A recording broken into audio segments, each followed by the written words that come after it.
I welcome you to Jade Palace Yamingo. I am Yaya. The 15th day of the 8th lunar month, the Mid-Autumn Festival, is almost here, and let's celebrate by learning about a much-loved dessert. So let's get started. 月饼, which literally translates to mooncakes. 月 means moon and 饼 means cake, is a dessert that is traditionally eaten during the Mid-Autumn Festival, 中秋节.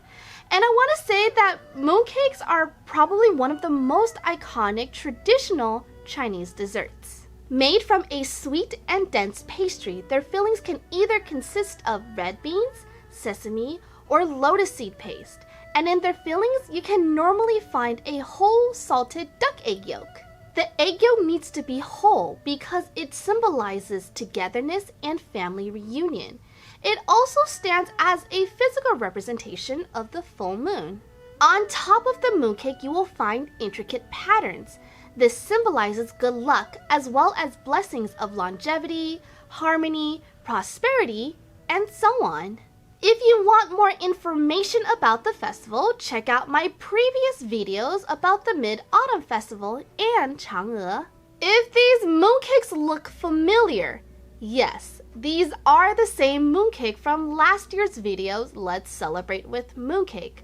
But before you freak out that I'm using rancid mooncakes, don't worry, they're made of resin. The mooncakes we enjoy now may have originated in the late Yuan or early Ming Dynasty, but the origins of this pastry is much, much older. The predecessor of the mooncake can date back at least 3,000 years. In the Shang and the Zhou dynasty, there were Tai Shi Bing, teacher cakes from the Jiangsu and the Zhejiang provinces. They were called Tai Shi Bing in order to commemorate Wen Zhong, the prime minister or Tai Shi of the late Shang dynasty. And these cakes were special because they had a thin edge with a thick middle. Sesame seeds and walnut fillings were introduced during the Han dynasty.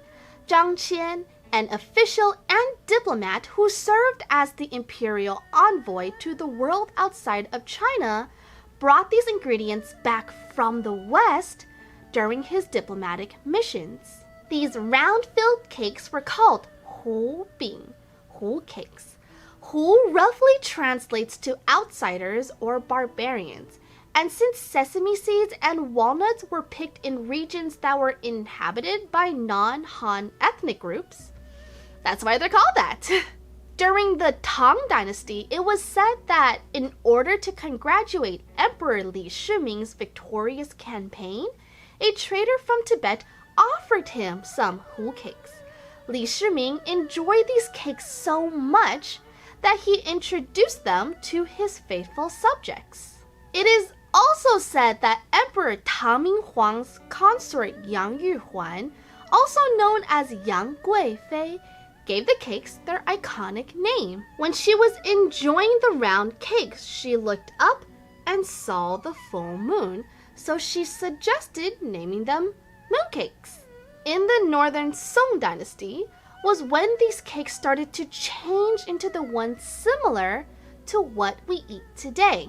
These cakes were called gongbing, court cakes, since they were so popular in the palace.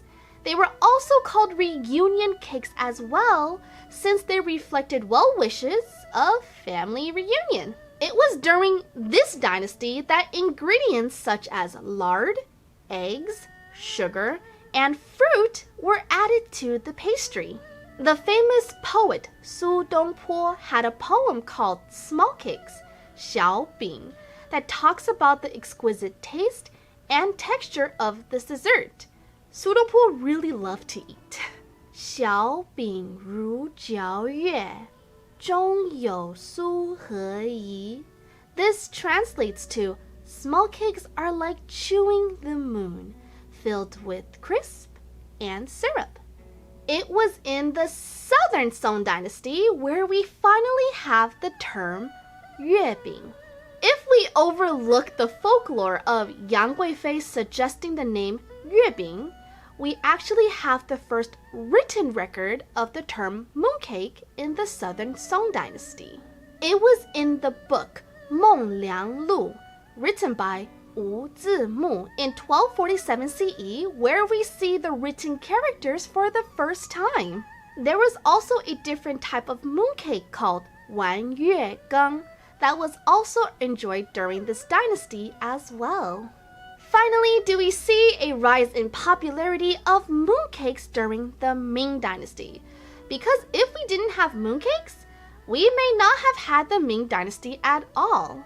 Not only do we finally have mooncakes officially associated with the Mid-Autumn Festival, but it was said that mooncakes were used to bring down a dynasty.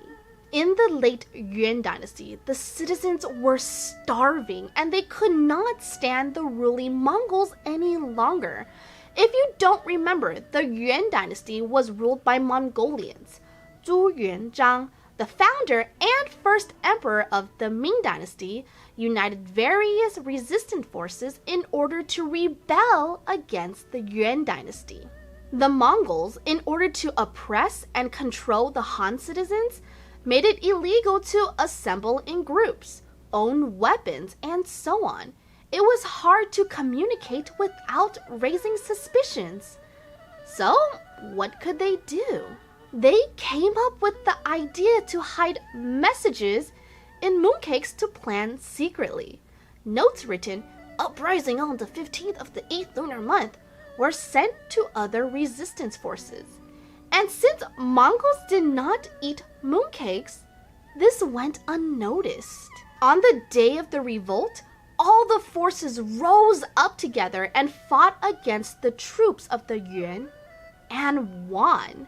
After their success, Zhu Yuanzhang presented mooncakes as gifts to his ministers, which established the customs of eating mooncakes on the Mid-Autumn Festival. Did this really happen? Most likely not. When the Ming forces took over the Yuan's capital, it was the second day of the 8th lunar month, almost 2 weeks before the Mid-Autumn Festival. While the historical events may have been very much exaggerated and dramatized, it may not have been exactly accurate. It's still a little fun folklore that emphasizes the importance of mooncakes in our culture. What is true is that in both the Ming and the Qing dynasties, mooncakes had cosmetic improvements. The shells became much more delicate and intricate. In The Way of Eating, 随云食单 by Yuan Mei, published in 1792 CE during the Qing dynasty, he talks about how fillings during this dynasty included pine nuts, walnuts, rock sugar, and more, which made the tastes sweeter. Not all mooncakes are created equally, and there are different types of mooncakes according to provinces and regions. Beijing-style mooncakes are known for their crispy brown shell and fillings usually made from nuts, sweet scented osmanthus, and rock sugar. They are called 自来红. Su style, which includes Suzhou, Hangzhou, and Shanghai, have many layers of thin, pale pastry that makes up their crust. Shanghai style is special because this is a savory mooncake with a pork filling. Guangzhou style mooncakes have thick, soft shells and more varied options for fillings. Taiwanese-style mooncakes can have sweet potatoes as their mooncake fillings. Hong Kong-style mooncakes, also known as Cantonese-style, are known for their double-salted egg yolks as well as their lotus seed paste fillings. And there are so many more. Even provinces will have so many different variations based on the different cities that are in their region. In modern times, we have so many different types of avant-garde and non-traditional flavors. We have so many styles of mooncakes now. There are snow skin mooncakes, 冰皮月饼, that don't require baking, fruit fillings, boba milk tea flavored fillings, matcha flavor. There are just so many to choose from. While historically and traditionally, mooncakes were made with lard and eggs, but vegan and vegetarian options are so easily accessible now. But remember, mooncakes are meant to be shared, and I hope that you can share some with your loved ones this year. I have a Teespring if you'd like to support the channel. I have a lot of super cute designs that I'm really proud of, so please check it out if you can. Link is in the description below. So what do you guys think? What are your favorite types of mooncake? Do you like egg yolk or no egg yolk? Leave a comment down below because I would like to know. Please leave a comment if you can. It really does help out small channels like mine. You can also let me know what topics you would like to see me cover in the future. If you enjoyed this video, please give it a like and subscribe to Jade Palace Yamigo. I would very much appreciate it. And until next time, 中秋节快乐！再见啦，拜拜。